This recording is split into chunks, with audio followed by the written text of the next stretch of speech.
Well, as we've been saying this hour, Queen Elizabeth II's coffin is now resting at Buckingham Palace following her death in Scotland last week. Her coffin is all over the front pages of today's press, and Diptyque Laurent is with us here in the studio to talk us through the latest reaction in the newspapers. That's right, Thomas. Very moving front pages here in the British daily papers today. Let's show you a few of them. This is from the front page of the Daily Telegraph, which says the final homecoming after a days-long journey from Scotland. Her coffin, Queen Elizabeth's coffin, of course, is now in London, resting in Buckingham Palace, which for what will be indeed her final homecoming. That's on the front page of the Daily Telegraph. The Sun, a very moving front page too. Welcome home, ma'am, it says, going with a similar picture of Queen Elizabeth's coffin driving up to Buckingham Palace. She was also greeted with cheers and applause as the car drove up to the palace.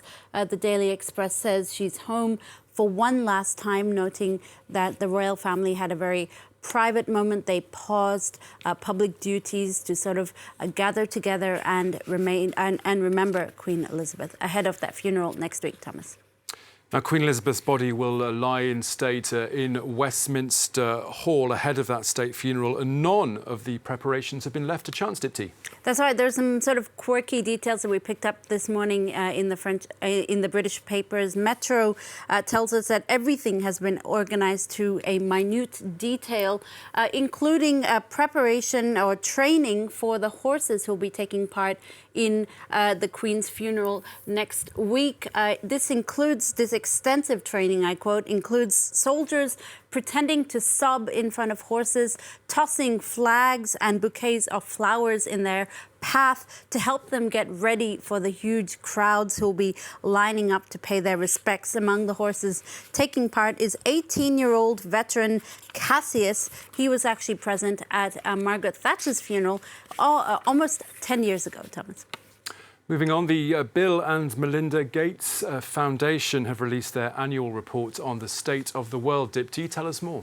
Well, that's right. This report is, if you like, it's every year for the past 5 years, the Gates Foundation releases sort of report card on how the world is doing, how we're all doing globally. And it's called the Goalkeepers Report, and it tracks data categories like gender equality, education, poverty, clean water and sanitation, and sort of gives a rating on how well we're doing over the years. Now, the effects of the pandemic and war in Ukraine have certainly created huge setbacks. In today's New York Times, Bill Gates tells the Times that we are in a worse place than expected, and that's something that the New York Times is headlining on. However, if you read The Atlantic, it's quite a different picture. Look at this here. The Atlantic says the world really is getting better. The website says, sure, at a glance, things look like the world looks like a pretty messy, terrible place. However, it's still better off than 30 years ago.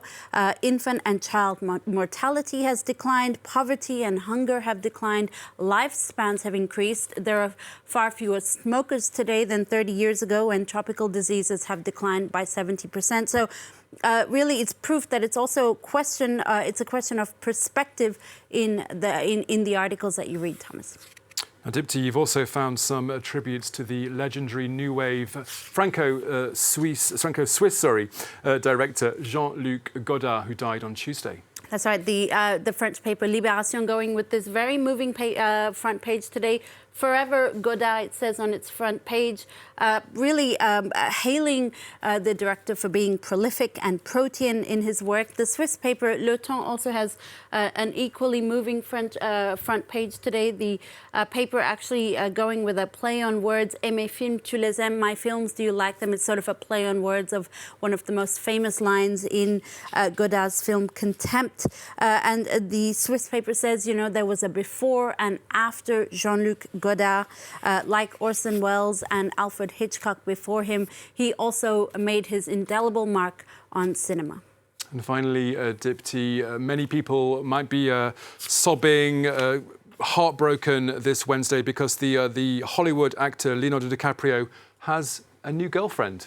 Reportedly, I don't want to, break news before it actually breaks, Thomas. But reportedly, or he's rumored to have a new girlfriend, and apparently she's broken his mold. So Leonardo DiCaprio has been getting a lot of teasing recently, and even claims of ageism over his dating history, which generally shows that even though he gets older, as soon as his girlfriends turn 25 or thereabouts, they sort of disappear from his life. His new rumored girlfriend, Gigi Hadid, who's also a supermodel, is a quote-unquote geriatric at the age of 27 years old. That's what Jezebel, the women's lifestyle blog, sort of says sarcastically in this article. It congratulates the, quote, anti-aging ambassador Leonardo DiCaprio for breaking his mold and going with someone who is slightly older than 25 years of age. His love life even sparked the interest of some data geeks. Have a look at this Twitter. This is from a couple of years ago. Someone actually looked at the stats of his age against the age of his girlfriends. And if you look at this, you see his various girlfriends generally get dumped around the age of 25, Thomas. Diptyque Laurent with that press review. Thank you very much.